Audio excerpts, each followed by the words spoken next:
ನಮಸ್ತೆ ಎಲ್ರಿಗೂ. ಎಲ್ಲರೂ ಹೇಗಿದ್ದೀರಾ? ಎಲ್ಲರೂ ಆರಾಮಂತ ಅನ್ಕೋತೇನೆ.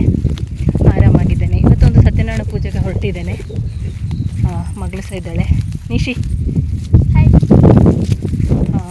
ಲೇಟ್ ಆಯಿತು. ನಮ್ಮದು ಯಾವಾಗಲೂ ಲೇಟ್ ಏನ್ರಿ.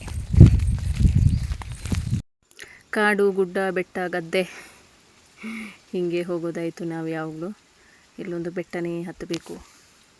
ಪೂಜೆಗೆ ತಲುಪೋಷ್ಟೊತ್ತಿಗೆ ಫುಲ್ ಸುಸ್ತಾಗತ್ತೆ. ಹಾಗೆ ಬೆಟ್ಟ ಹತ್ತಬೇಕೀಗ. ನೋಡಿ, ಇಲ್ಲೊಂದು ಕಾಡು ಕೋಳಿ ಇದೆ, ಅದು ಮಿಸ್ ಆಗಿದೆ. ಮೇ ಬಿ ಅದರ ಪರಿವಾರವನ್ನು ನೋಡಿ. ಎಲ್ಲಿ ಹೋಗಬೇಕು ಏನು ಮಾಡಬೇಕು ಅಂತ ಗೊತ್ತಾಗ್ತಿಲ್ಲ. ರೌಂಡ್ ಓಡ್ತಿದೆ ಕಾಡು ಕೋಳಿ. ಸ್ವಲ್ಪ ಎತ್ತರದಲ್ಲಿ ಹಾರಿ ಕಾಡಲ್ಲೇ ಇರೋದಕ್ಕೆ ಕಾಡು ಕೋಳಿ ಅಂತ ಹೆಸರು. ಟೀಮ್ ಸಿಕ್ಕಿದರೆ ನಮ್ಮದು ಸೆಲ್ಫಿ ಅಂತೂ ಖಂಡಿತ ಇರುತ್ತೆ. ಅಂತೂ ಫೈನಲಿ ಸತ್ಯನಾರಾಯಣ ಪೂಜೆಗೆ ರೀಚ್ ಆದ್ವಿ. ಪೂಜೆ ನಡೀತಾ ಇತ್ತು. ಆಮೇಲೆ ಭಜನೆ, ಊಟ, ಎಲ್ಲರ ಜೊತೆ ಮಾತುಕತೆ ಇದ್ದಿದ್ದೆ ನಮ್ಮದು.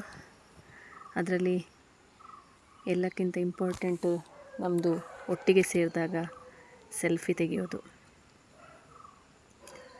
ಮಂಗಳಾರತಿಗೆ ರೆಡಿ ಮಾಡ್ತಾ ಇದ್ದಾರೆ. ಬಂದಿದ್ದೆ ಲೇಟು, ಸ್ವಲ್ಪ ಪೂಜೆ ಕೂಡ ಲೇಟ್ ಅಂತ ಅನಿಸಿತ್ತು ನನಗೆ. ಹಾಗೆ ನೋಡಿ, ನನ್ನ ಟೀಮಿನವರು ಆಲ್ಮೋಸ್ಟ್ ಇವತ್ತಿದ್ದರು. ಎಲ್ಲರ ಜೊತೆ ಸೆಲ್ಫಿ ತೆಗೆದು ಖುಷಿಯಾಗಿ ಸೇರಿ ಮಾತಾಡಿ ಊಟ ಮಾಡಿ ಪ್ರಸಾದ ತಗೊಂಡು ಎಲ್ಲ ಹೊರಟ್ವಿ. ಫೈನಲಿ ಮತ್ತೆ ನಾನು ಮನೆ ಹತ್ತಿರ ಬಂದೆ. ನೋಡಿ, ಗದ್ದೆ ಇರೋದೇ ನನ್ನ ಮನೆ ಹತ್ತಿರ.